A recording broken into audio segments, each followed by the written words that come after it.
আসসালামু আলাইকুম রহমতুল্লাহ। আজকে আমরা খাদ্য অধিদপ্তরের বিষয় নিয়ে কথা বলবো। আমরা জানি যে সামনে আমাদের কি আসতেছে, উপখাদ্য পরিদর্শক আর সহকারী উপখাদ্য পরিদর্শকের পরীক্ষার ডেট আসবে।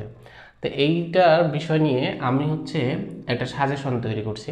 এটা সাজেশন বলা যাবে না, মানে বিগত সালের প্রশ্নটাকে অ্যানালাইসিস করে আমি কিছু আপনাদের কোন ধরনের প্রশ্নগুলো পরীক্ষায় আসছে এই জিনিসগুলো আমি দিয়ে দেবো। হ্যাঁ, এটা দেখেন, এইখানে 2021 সালে কিন্তু সর্বশেষ পরীক্ষা হয়েছে এই দুইটার। হ্যাঁ, এবং তার আগে যে পরীক্ষাটা হয়েছে সেটা কিন্তু 2012 সালে। তা আমরা জানি যেহেতু এত লং সময় পরে পরীক্ষাটা হচ্ছে, আবার 21 সালের পর 25 সালের শেষের দিকে পরীক্ষাটা হবে, তাহলে বোঝা যাচ্ছে যে এই যে আপডেট, এই যে পরীক্ষা আসছিল 21 সালে যে প্রশ্নটা আসছিল, এইটাকে অ্যানালাইসিস করলে আমাদের আপডেট প্রশ্নটা জানা যাবে যে কোন ধরনের প্রশ্নগুলো পরীক্ষায় আসে। তো এইখানে যে বিষয়গুলো আসে এটা হচ্ছে বাংলা, ইংরেজি, গণিত আর হলো জিকে। গণিত থেকে আবার ভাগ আছে, দেখেন ইন্টারন্যাশনাল আসছে, বাংলাদেশ বিষয়াবলী আছে, আইসিটি আছে, বিজ্ঞান আছে, সাম্প্রতিক বিষয়াবলী আছে। এটা আপনার মাথা খারাপ করে দেবে যে এতগুলো জিনিস কীভাবে পড়বেন। তো কোন কোন টপিকগুলো থেকে আসে আমরা সেই বিষয়টা দেখব। হ্যাঁ, এখন যদি পরীক্ষা দ্রুত হয় তাহলে ওই টপিকগুলো থেকে আপনারা শুধু একটু দেখে যাবেন শেষ সময়ে। আর কিছু কিছু টপিক থেকে মানে 2-3টা প্রশ্ন আসছে, ওই টপিকগুলো একটু দেখে যাবেন শেষ সময়। আর যদি একটু সময় বেশি পান তাহলে আপনারা অবশ্যই কি করবেন, এই 10 থেকে 46তম BCS এর বিগত সালের প্রশ্নগুলো পড়বেন সুন্দর করে, এবং বিগত প্রাইমারি প্রশ্নগুলো পড়বেন।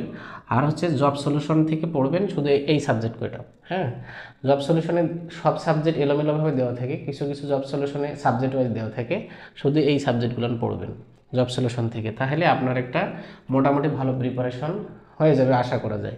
এখন আমি দেখাই যে এই যে 2021 সালে মানে যে প্রশ্নগুলো আসছিল সেই প্রশ্নগুলো আমি সাজায় দিব।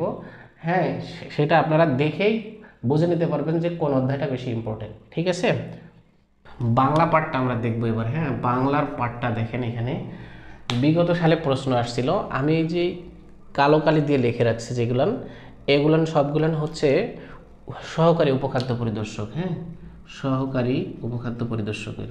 আর এই যে লাল কালি দিয়ে যেটা লিখে রাখছি এটা কিন্তু উপখাদ্য পরিদর্শকের। উপখাদ্য পরিদর্শকের দেখেন, এই যে অধ্যায়গুলান শব্দ, প্রত্যয়, বানান, সন্ধি, বচন, কারক, ধ্বনির পরিবর্তন, এক কথায় প্রকাশ, পরিভাষা, বাচ্য, উপসর্গ, সমার্থক শব্দ, বিরাম চিহ্ন, বাগধারা, পদাশ্রিত নির্দেশক, আধুনিক যুগ, চর্যাপদ, মধ্যযুগ, বাক্য, সমাস এবং বিপরীত শব্দ। এখানে মোটামুটি আমি 21টা ক্যাটাগরিতে এক ভাগ হয়ে গেছে। এইখানে যে বিষয়টা আমি বলবো, দেখেন যারা উপখাদ্য পরিদর্শকের পরীক্ষা দেবে এনাদের একটা সুবিধা আছে, সেটা সব অধ্যায় থেকে মানে ধারাবাহিকভাবে একটা একটা করে কোশ্চেন না করে যে অধ্যায়টাকে তারা গুরুত্ব দিচ্ছে ওই অধ্যায় থেকে বেশি প্রশ্ন করছে। দেখুন, এই যে বানান অধ্যায়টা থেকে 4টা প্রশ্ন আসছে, এটা উপখাদ্য পরিদর্শকে। যে লাল কালি দিয়ে যেটা দেওয়া আছে এটা উপখাদ্য পরিদর্শক। এখানে দেখেন সন্ধি থেকে 2টা প্রশ্ন আসছে, আবার পরিভাষা থেকে 2টা প্রশ্ন আসছে, আবার সমার্থক শব্দ থেকে 2টা প্রশ্ন আসছে, আবার আধুনিক যুগ থেকে 7টা। এইখানে দেখেন সমাস থেকে 2টা প্রশ্ন আসছে, সমাস থেকে 2টা প্রশ্ন আসছে, যেটা মনে করেন যে সহকারী উপখাদ্য পরিদর্শকে এখান থেকে কোনো প্রশ্ন আসেনি, কিন্তু বিপরীত শব্দ, সমার্থক শব্দ এবং সমাস এখান থেকে প্রশ্ন আসছে উপখাদ্য পরিদর্শকের মধ্যে। তাহলে এখান থেকে যে জিনিসটা বোঝা গেল যে উপখাদ্য পরিদর্শকের মধ্যে এই অধ্যায় কয়েকটা মনে রাখলেই, মানে এই অধ্যায় কটা ভালোভাবে পড়লেই মোটামুটি একটা ভালো করা যাবে। এই যে এটা একটা, এই যে এটা একটা, তারপরে এই যে এটা একটা, হ্যাঁ, তারপরে এই যে এটা একটা, হ্যাঁ, এই যে আধুনিক যুগ, তারপরে সমাস অধ্যায়টা। এই অধ্যায়গুলো খুব ভালোভাবে পড়তে হবে। মোটামুটি এই যে 6টা অধ্যায় থেকে ওনারা মোটামুটি 20টার বেশি প্রশ্ন করছেন। এখন বিষয়টা হলো এই যে সহকারী উপখাদ্য পরিদর্শকে এইগুলান কিন্তু মানে অধ্যায়ভিত্তিক পড়ার চাইতে এগুলান ওই MCQ ধরে ধরে পড়াটাই বেশি ভালো হবে, কারণ এইগুলান আমি কোশ্চেনগুলো দেখছি অনেক সহজ আসে এবং বিগত সালের প্রশ্নগুলাই সব আসে, বিভিন্ন পরীক্ষায় আসা প্রশ্নগুলান। হ্যাঁ, তো এই জন্য এটা বাংলার পার্ট। এখন আমরা এরপরে দেখবো ইংরেজির পার্টটা। তাহলে এই যে ইংরেজির পার্টটা দেখি আমরা এবার। ইংরেজির পার্টটাতে কি বলা আছে, এইখানে লাল কালি দিয়ে যেটা দিছি এটা হচ্ছে উপখাদ্য পরিদর্শক, আর হচ্ছে কালো কালিতে যেটা দেওয়া আছে এটা হচ্ছে সহকারী উপখাদ্য পরিদর্শক, সহকারী। হ্যাঁ, এখন বিষয়টা হচ্ছে দেখেন প্রেপোজিশন অধ্যায় থেকে একটা আসছে সহকারী উপখাদ্য পরিদর্শকে, নাউন থেকে আবার দুইটা আসছে, আবার ইডিয়মস থেকে তিনটা আসছে, ভার্ব থেকে একটা আসছে, গ্রুপ ভার্ব থেকে একটা আসছে, অ্যান্ড কারেকশন থেকে তিনটা আসছে, ওয়ান ওয়ার্ড সাবস্টিটিউশন থেকে দুইটা প্রশ্ন আসছে, ন্যারেশন থেকে একটি আসছে, স্পেলিং থেকে দুইটা প্রশ্ন আসছে, আবার আর্টিকেল থেকে একটা আসছে, পার্ট অফ স্পিচ মানে হচ্ছে identification of part of speech ওইটা একটা, প্রেফিক্স থেকে আসছে একটা, নাম্বার থেকে আসছে একটা, অ্যান্টোনিম থেকে আসছে দুইটা, ভয়েস থেকে একটা, পাংচুয়েশন থেকে একটা, সিনোনিম থেকে একটা, অ্যানালজি থেকে একটা, এবং লিটারেচারের পার্ট থেকে তিনটা প্রশ্ন আসছে। এই হচ্ছে সহকারী উপখাদ্য পরিদর্শক। আর হচ্ছে উপখাদ্য পরিদর্শকে দেখেন যে লাল কালিগুলান প্রেপোজিশন থেকে আসছে হচ্ছে দুইটা, ইডিয়মস থেকে আসছে হচ্ছে চারটা, তার মানে মুখস্থবিদ্যা এগুলো মানে ভোকাবুলারি পার্ট, ইডিয়মস, প্রেপোজিশন, তারপরে হচ্ছে ন্যারেশন থেকে আবার আসছে দুইটা। হ্যাঁ, এখানে আর্টিকেল থেকে আসছে একটা, এই দেখেন অ্যান্টোনিম থেকে আসছে একটা, ভয়েস থেকে আসছে একটা, তার মানে ন্যারেশন এবং ভয়েস দুইটা থেকেই কোশ্চেন আসছে হচ্ছে উপখাদ্য পরিদর্শক। সিনোনিম আসছে হলো দুইটা, অ্যান্টোনিম আসছে হলো একটা, সিনোনিম অ্যান্টোনিম দুইটাই আসছে, অ্যানালজি একটি, এবং লিটারেচার থেকে চারটা প্রশ্ন আসছে এখানে। এবং এখানে দেখেন প্রশ্নে লাল কালিগুলো কিন্তু কম পরিমাণ। হ্যাঁ, কিছু টপিকস আছে যেই টপিকসগুলান এইগুলানের সাথে হুবহু মিল নাই, যে টপিকসগুলো আলাদাভাবে আসছে শুধু কি উপখাদ্য পরিদর্শকের পরীক্ষায় আসছে। হ্যাঁ, সেই টপিকগুলান হচ্ছে কন্ডিশনাল আসছে,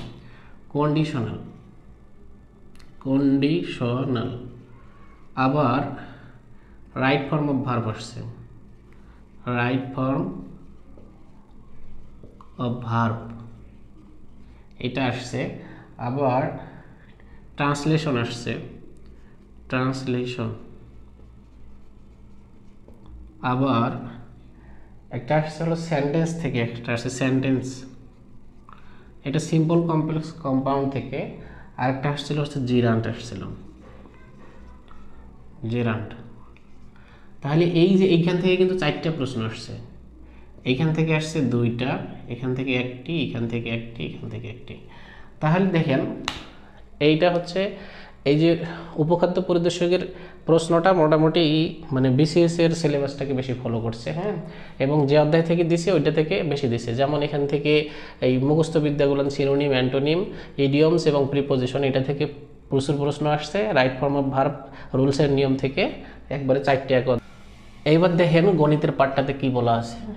গণিতের পার্টটাতে সূচক অধ্যায় থেকে এখানে হচ্ছে সহকারী উপখাদ্য পরিদর্শকে দেখেন সূচক অধ্যায় থেকে একটা প্রশ্ন আসছে, আবার ত্রিভুজ থেকে দুইটা প্রশ্ন আসছে, বৃত্ত থেকে আবার তিনটা প্রশ্ন আসছে, বাস্তব সংখ্যা থেকে দুইটা প্রশ্ন আসছে, শতকরা থেকে দুইটা আসছে, ধারা থেকে একটা আসছে, সমান্তর ধারা থেকে একটি, সমান্তর ধারা না এটা সামান্তরিক থেকে একটি, মুনাফা থেকে একটি, সমীকরণ থেকে দুইটা প্রশ্ন আসছে, ঐকিক নিয়ম থেকে একটা, পরিমিতির অধ্যায় থেকে একটি আসছে, লাভ ক্ষতি থেকে একটা, আর মান নির্ণয় থেকে একটা। এই কটা আসছে হলো গণিত থেকে, এটা সহকারী উপখাদ্য পরিদর্শকে। আবার দেখেন উপখাদ্য শুধু উপখাদ্য পরিদর্শকের মধ্যে এই অধ্যায় কটা আসছে যেগুলোর সাথে এগুলোর কোনো মিল নেই। এখানে দেখেন পরিমাপ অধ্যায় থেকে একটা আসছে, ত্রিকোণমিতি থেকে দুইটা আসছে উপখাদ্য পরিদর্শক, পিথাগোরাস থেকে আবার দুইটা আসছে, আবার সিরিজের থেকে একটা আসছে, ভগ্নাংশ থেকে একটা। এখানে কিন্তু লসাগু দুইটা থেকেই আসছে, একটা বীজগণিতের লসাগু, একটা পাটিগণিতের লসাগু, দুইটা আসছে, অনুপাত থেকে একটা আসছে। আবার এইগুলো অধ্যায় থেকে যে অধ্যায়গুলো থেকে আসছে দেখেন মুনাফা থেকে দুইটা আসছে উপখাদ্য পরিদর্শকে, আবার সামান্তরিক থেকে একটা আসছে, ধারা থেকে একটা, শতকরা থেকে একটি প্রশ্ন, বাস্তব সংখ্যা থেকে একটা আসছে, সূচক থেকে একটা, ত্রিভুজ থেকে একটি প্রশ্ন আসছে। হ্যাঁ, তো এই যে অধ্যায়গুলান এই অধ্যায়গুলান মনে করেন দেখেন এইগুলান অধ্যায় থেকে কিন্তু কোনো প্রশ্ন আসে না ইয়াতে সহকারী উপখাদ্য পরিদর্শক। আবার এই অধ্যায়গুলান শুধু উপখাদ্য পরিদর্শকের জন্য ইম্পর্টেন্ট এবং এই অধ্যায়গুলো থেকে প্রশ্ন এবং বিসিএস এর প্যাটার্ন, যেমন এই অধ্যায়টা বাদ দিলে বাকি সবগুলো বিসিএস এর মোটামুটি প্যাটার্নে প্রশ্ন আসছে এইগুলো। তো এই হচ্ছে গণিতের পার্ট। এখন আমরা দেখব হচ্ছে লাস্ট হচ্ছে জিকের পার্টটা। আচ্ছা, লাস্ট পার্ট দেখেন, জিকেটা আমি বলতেছি, জিকেটা কিন্তু 5টা ভাগে ভাগ করছে। জিকের 5টা ভাগের মধ্যে আইসিটিতে দুইটা করে প্রশ্ন আসছে। আপনি চাইলে আইসিটি নাও পড়তে পারেন, এটা পড়ে সময় নষ্ট করার দরকার নেই। হ্যাঁ, আবার দেখেন বিজ্ঞানে একটা কোশ্চেন আসছে শুধুমাত্র এই যে সহকারী উপখাদ্য পরিদর্শকে, এটা আপনার হিসেবে ধরার দরকার নেই, এটা পড়ে জীবন শেষ করার দরকার নেই। এই সাম্প্রতিক থেকে 3টা প্রশ্ন আসছে। আর এখানে দেখেন খাদ্য পরিদর্শক, উপখাদ্য পরিদর্শকে একটা মাত্র সাম্প্রতিক আসছে। এখন দেখেন বাংলাদেশ আর ইন্টারন্যাশনাল বিষয়ের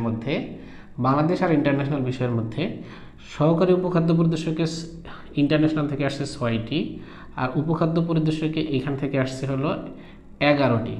আর বাংলাদেশ বিষয়গুলিতে সহকারী উপখাদ্য পরিদর্শক থেকে আসছে হলো 8টা, আর এইখানে আসছে হলো কয়টা, উপখাদ্য পরিদর্শক আসছে 5টা। আবার এই প্রশ্নগুলো আমি ভালো করে লক্ষ্য করে দেখছি, এই 5টা বা 8টার মধ্যে, এখানে 8টার মধ্যে 4টা প্রশ্নই আসছে হলো মনে করেন মুক্তিযুদ্ধ আর সংবিধান থেকে, আর এইখান থেকে 5টার মধ্যেই 4টা প্রশ্ন আসছে হচ্ছে মুক্তিযুদ্ধ আর সংবিধান থেকে। মানে বিস্তারিত অনেক বেশি পড়ার দরকার নেই, মুক্তিযুদ্ধ সংবিধানটা ভালো করে পড়লে আর আউটসাইড কিছু নলেজ নিলেই বাংলাদেশ বিষয়াবলীটা কমপ্লিট হবে। এই হলো জিকের পার্টটা। হ্যাঁ, তো এই সাজেশনটা কেমন হলো আপনারা অবশ্যই জানাবেন কমেন্ট করে। আজকে এই পর্যন্ত। আসসালামু আলাইকুম রহমতুল্লাহ।